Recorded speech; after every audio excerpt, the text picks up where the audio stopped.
இனி பெரிய உறவுகளே, நீங்கள் புரிஞ்சிக்க வேண்டியது இன்னொரு விஷயம் இருக்குது. என்னென்னா, புளிப்புத்தன்மை இது பிடிச்சிருக்கு, எனக்கு லெமன் ரைஸ் பிடிச்சிருக்கு, புளிசாதம் பிடிச்சிருக்குன்னா தயவு செய்து அந்த புளிப்பான பொருட்களை கொஞ்சமாக எடுத்துக்கோங்க.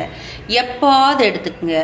நீங்கள் இது சாப்பிட்டா எனர்ஜியாக இருக்குது, அது சாப்பிட்டா இதாக இருக்குது அப்படின்னு சொல்லும்போது இந்த புளிப்பான விஷயம் உள்ளே போய் உங்களுடைய உணவினுடைய தன்மையவே அடக்கக்கூடிய தன்மை அதுக்கு இருக்குது. இப்போ சொல்லுவோம் இல்லையா, விஷம் முறிவுக்கு புளி கரைச்சி குடித்தோம்னா கொஞ்சம் இதாகும்னு சொல்கிறோம்.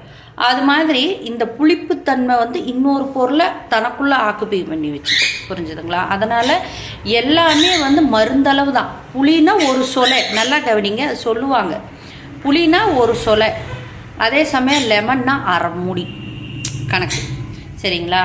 அது மாதிரி தான் ஒரு மனுஷனுக்கு அதை புளிப்படி நீங்கள் டெய்லி எடுத்துக்கும்போது உங்களுக்கான ஒரு சில விஷயங்களில் அல்சரோ அல்லது வயிற்று உபாதைகளுக்கு சார்ந்து வேறு மாதிரி ஏதாவது புண்ணாக இருக்கக்கூடிய பிரச்சனைகள், நிறைய மருந்து எடுத்துக்கிறவங்க இந்த மாதிரிலாம் இருந்தீங்கன்னா அது இன்னும் அஃபெக்ட் பண்ணும். சரிங்களா?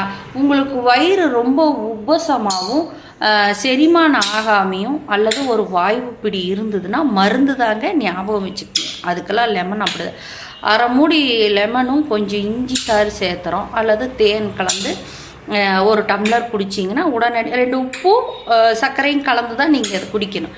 அது குடிச்சிங்கன்னா உடனே வயிற்று உபாதை சரியாயிடும். நல்லா கேட்டுங்க, உபாதை சரியாகிறதுக்கு தான் ஒரு விஷயம் இருக்கே தவிர அதை ரெகுலர் பண்ணிகிட்டே இருக்கணும் அப்படின்னு நினச்சிங்கன்னா காரணமே இல்லாமல் உங்களுடைய குடல்களை நீங்களே ஓட்ட போட்டுக்கிறீங்கன்னு அர்த்தம். புளிப்பு ஒரு பொருளை அழிக்கும். ஆல்மோஸ்ட் நம்ம சாப்பிட்டாலே இதுக்கு கீழே போனால் எல்லா பொருளுமே புளிச்சிடும். சரிங்களா? அதனால் கவனமாக ஆரோக்கியமாக சாப்பிட்டு உங்களுடைய ஆரோக்கியத்தை மேம்படுத்துறதுக்கு சரியான விஷயங்கள் எதையோ அதை எடுத்துக்குங்க. ஒரு விஷயத்துக்கு மருத்துவமே பார்க்க போகிறீங்கன்னாலும் கன்சல்ட்டிங் அப்படின்னு சொல்லி ஒன்று கொடுப்பாங்க. அந்த மாதிரி விவரங்களை சொல்கிறவங்க கிட்ட போய் கன்சல்ட் பண்ணிவிட்டு அப்புறமா மருத்துவரை சரியான முறையில் அணுகுங்க.